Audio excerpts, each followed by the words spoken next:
Alors bonjour à tous et à tous et bienvenue sur la chaîne Le Financement sans frontières.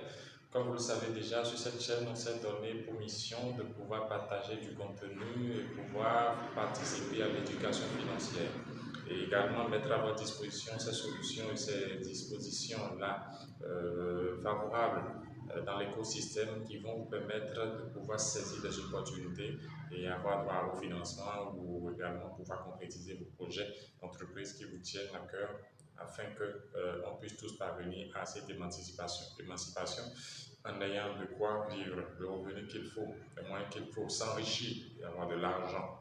C'est essentiel dans la communauté. Alors aujourd'hui, de quoi parlera-t-on? Aujourd'hui, nous allons aborder une question cruciale, cette question de l'épargne qui semble être redondant parce qu'on en parle, on éduque là-dessus toujours, mais il y a l'épargne sous diverses formes. Aujourd'hui, nous allons parler de l'épargne sous la forme de la constitution d'une rente qui vous servira plus tard à pouvoir faire face à des aléas, ne pas dire à faire face à des réalités de la vie.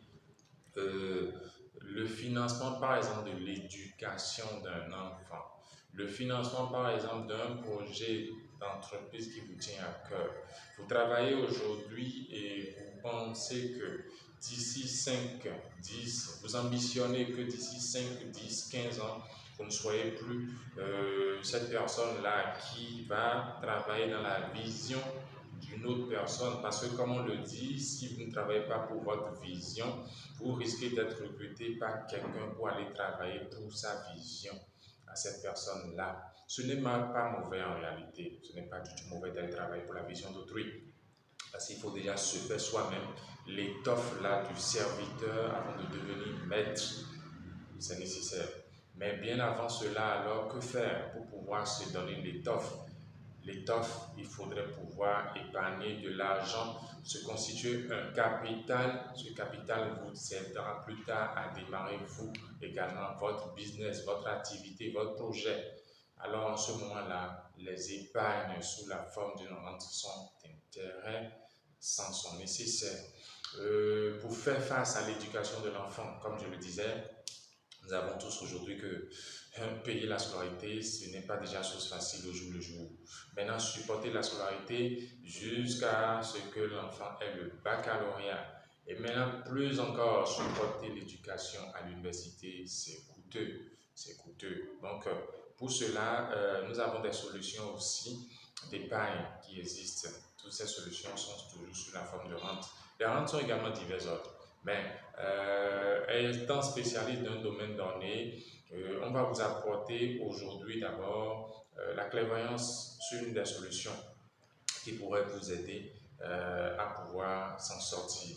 C'est les épargnes en assurance vie. Oui, les épargnes en assurance vie, ça aide énormément à pouvoir faire face, dans les deux cas que je viens de citer plus haut, à faire face à l'éducation de vos enfants, de votre vivant ou en cas de décès. Au fond, c'est ce qui est très agréable également dans les assurances vie. Aussi bien de votre vivant qu'en cas de décès, du moment où vous êtes déjà engagé à pouvoir mettre un peu d'argent de côté, l'enfant là sera mis à l'abri de tout besoin. Oui, de votre vivant ou en cas de décès. Si vous tenez rigueur à votre cotisation, à votre épargne que vous faites et que vous mettez de côté.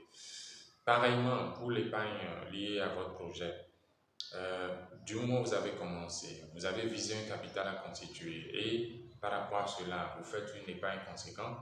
Cette épargne-là également, demain, que vous soyez là ou pas, servira soit à l'atteinte à la réalisation du projet, soit en termes de capital à léguer à votre destinée, à vos ayants droit. Vous voyez, donc c'est en ça que nous conseillons pour ceux qui peuvent et ceux qui détiennent un revenu sous-revenu de pouvoir dégager un minimum régulièrement. Ça peut être par mois, ça peut être par trimestre, ça peut être par semestre ou annuel. Mais l'idéal, c'est que ce soit en mensuel, parce que quand c'est en mensuel, ça passe plus modérément, ça ne pèse pas sur vous et ça vous sert plus tard utilement quand même pour la cause. Alors, c'est ce que j'ai souhaité partager avec vous dans cette vidéo-ci. On ira dans l'approfondissement et effectivement aussi dans les commentaires, laissez-nous des avis pour avoir davantage de précision. On n'ira pas encore citer des noms de produits, mais en commentaire et en prise en charge de discussions privées, nous allons pouvoir vous orienter plus délicatement. Mettez simplement, en résumé, mettez simplement à l'esprit qu'il ne faudrait pas de nos revenus tout dépenser au jour le jour. Il faudrait épargner de façon conséquente pour des objectifs bien clairs. Épargner pour financer de l'éducation de son enfant, épargner pour entre-temps se mettre des revenus de côté, se constituer un capital pour un projet d'entreprise, un projet qui tient à cœur à soi-même. C'est à travers des solutions d'épargne en assurance, plus précisément en assurance vie.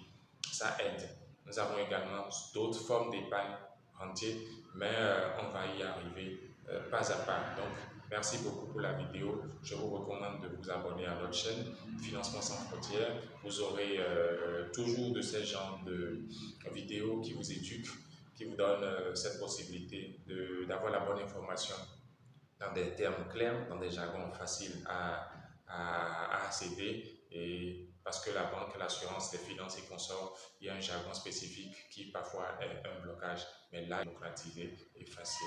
Abonnez-vous à notre chaîne, partagez nos contenus, laissez-nous des commentaires et merci à vous. Ciao.